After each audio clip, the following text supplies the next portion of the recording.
Hey, John here again. It's a shit day outside, just waiting for snow. We had some snow, but it's mid-January. I mean, the ground was covered. The roof had snow on it. That's all kaput. Goodbye. So, waiting to snowmobile. Mr. El Nino is just messing my weekends up. And meanwhile, do some work on some side jobs here. This is a 2003 Saab. One of those Aero, whatever they're called, 9.3 Aero. I think it's an Aero, whatever it's called, Saab. And the customer called just the other day, bring it in. There's no heat. So I said, "What do you mean no heat?" Could be a heater, could be a lot of things, but it turns out it's the problem with the. I'll show you. See if I can get in here. Problem is with to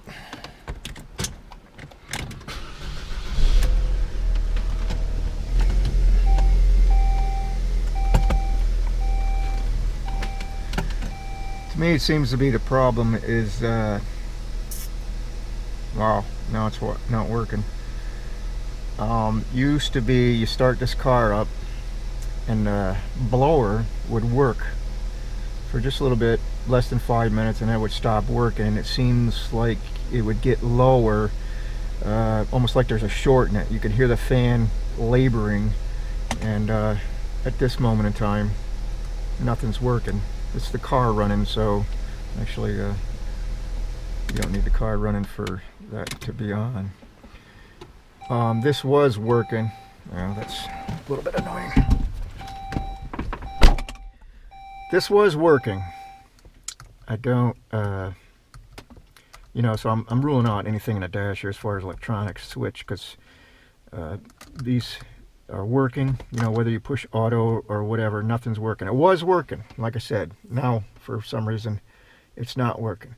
I took it for a test drive yesterday when it came in. Went over some bumpy roads, things started working.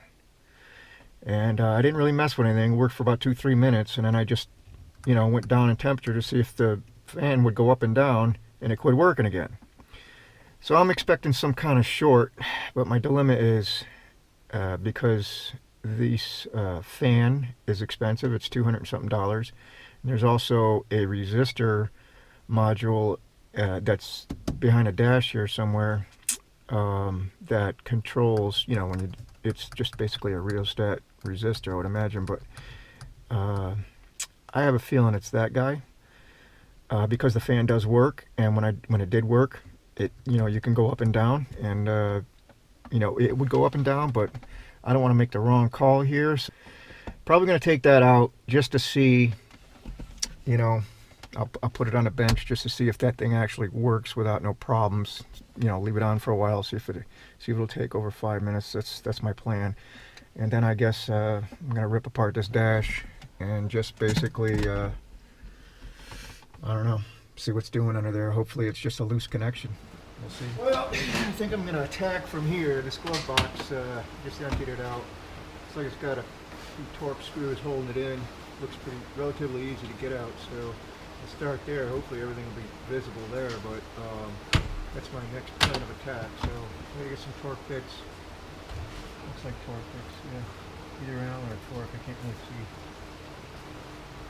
These are torques. That looks like an Allen in there. So let me get some tools. Alright, so it was just the 4 bolts. Just got 2 on top, you know, from in the glove box.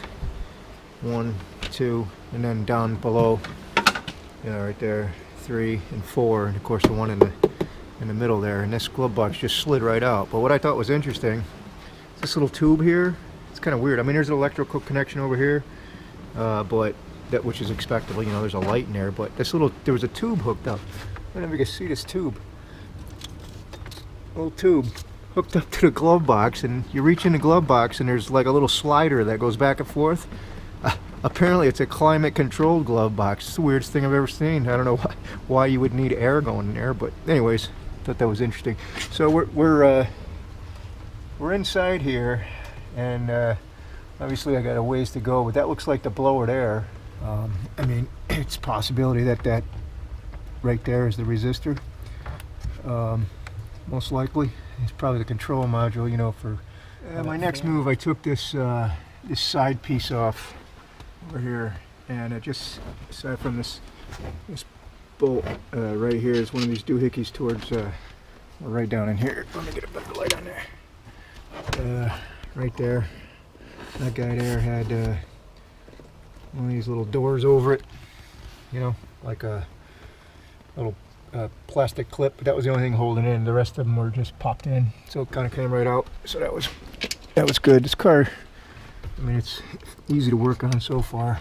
But what I've see now is, I mean, that's what I have to get out of there, or at least get some access to. It appears there's some bolts underneath that are holding this guy in place, but there's a, you know, some the bottom piece has to come out, and there's some more screws you have to remove. That's why I had to get that piece off over here. So I'm just going to work on that to get this fully exposed. I've got this this resistor out, and it has a little bit of crusties in there, so it might explain a bad connection with a little bit of you know, it looks like some sort of dirt, which I don't understand. It's in the glove box here, but if you can see in there, sorry about that jiggly camera, but you know, it's a little bit messy in there, dirty. So it could be, and it doesn't appear to be burning or anything, but there does look like the contacts are a little bit crusty. So this may be a fix without any parts. I'm going to clean them up with some just some spray, some contact spray, and I do want to test. I'm going to attach 2 leads to that to see if I can get that fan to work just under 12 volts. And this wasn't too terribly hard to take apart. I mean, basically, the tools were used as two different torques.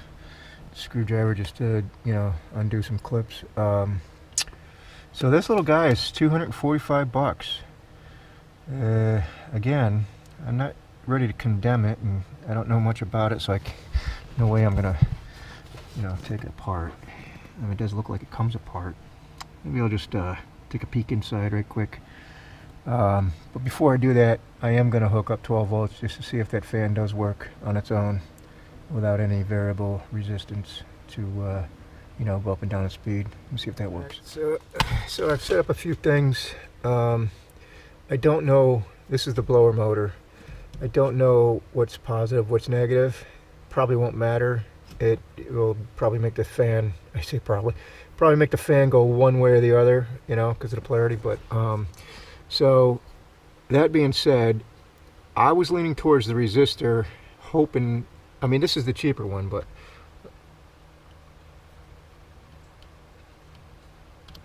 well, I'm actually not getting nothing. I mean, just for shits and giggles, it probably ain't gonna matter, but I'll change them around. Yeah, I don't hear nothing. Expected the fan to do something. Let me turn the car on. Maybe, I mean, it obviously has nothing to do with having a car on. I'm directly to the fan. Yeah, that didn't change anything anyways. Alright, so the fan, now I'm leaning towards the fan because this is a fully charged battery. I was sure of it, and actually I have a test lead here. I'm positive this battery's got a full charge to it. Yeah, so, well, the next thing I can, well, actually, let's leave the car on. Find a good ground here. This might do. So the lead coming out of here, sorry about the camera. Alright, looks like the red lead is on the inside, so that is probably always positive. It is. It's on. And the fan is on. I would imagine that's always got constant power, but let me turn this fan off. That's off. And yes, there's still power. So, all right, so the next move, I'm leaning towards the fan. Let's plug this guy back in. And oops, let's not break it in the meantime. Let's plug that back in. Okay. I still don't know which one's positive and negative on this. Just because, you know, I don't have a wiring diagram. Let me see if I can get in here. Alright. No power on that. No light on that. That's off. Let's see if we turn it on. Let's maximum do-rod. And let's see what we got here. Can't get in there. Oh, well, we do have light. Alright, so let's see if we can keep that guy on.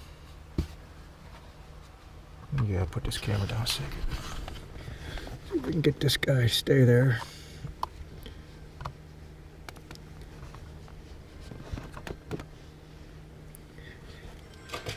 Oh, phone's ringing. I'll have to let that go because I'm in the middle of something. I'm in the middle of something. Call back later. Alright, so that's on. Let's decrease this. If that decreases. Oh, it is decreasing. Alright. So let's go back up. Alright, so this resistor is working. It's doing what it's supposed to do. Let me go down. Turn it off. Okay. So I think I just made a almost made a bad decision. That resistor is $245. That fan motor is $211. Obviously the resistor is easy to replace, but I'm going to make the call here and just say it's the fan itself. I mean, I don't see any other test I can do to confirm that, but the only thing I could do is buy a fan and see if it works. So I think I made the right call, almost the wrong one. I almost got that resistor because I thought for sure it was the resistor acting up to control that fan, because the fan did work. It worked intermittently, but I would have definitely made the wrong call there as far as, you know, if it works intermittently, I would say it works or it doesn't, but being intermittently, that was my problem. I couldn't make the call. I needed to know one way or the other. So I think I just figured it out. But anyways, so there you have it. I'll get the new fan and I'll see if that worked. Alright, well, the blower assembly is in, mounted, got all the bolts in. The two under back are just a nightmare. You have to do this contortion move, it's unbelievable. But anyways, you got to make sure when you're hooking this thing up, you see back there, let me see if I can get a light on it. You have to make sure that, where is it? There it is down there. Because you might have to do it twice if you don't. You see this thing I'm pointing at here? This is part of the fan motor, the ductwork. It's got a ridge here. This also has a ridge. This needs to slip over that ridge. Otherwise it'll just be, you know, up against it. And if this blower turned on, if it wasn't fitted into this ridge, you probably have a lot of air leaking out here, because it's part of your, this white thing is part of your HVAC there. So just make sure when you're sliding this in, because it's a little bit problematic if you don't take the whole dash apart. So you gotta look up in here and make sure this U-ring, or whatever you want to call it, is slid into the groove. Otherwise, like me, you'll be taking it apart again and fucking redirecting. Anyway, there's a bolt here. That one's a pain in the ass. There's a couple bolts up behind here that are a pain in the butt, but just work at it, keep at it, you'll get it. Anyway, let's do a test here. Let's see where's the keys. Alright.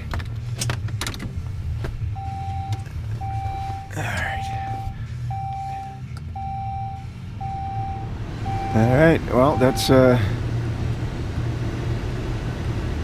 high. Come down to low. Back up to high.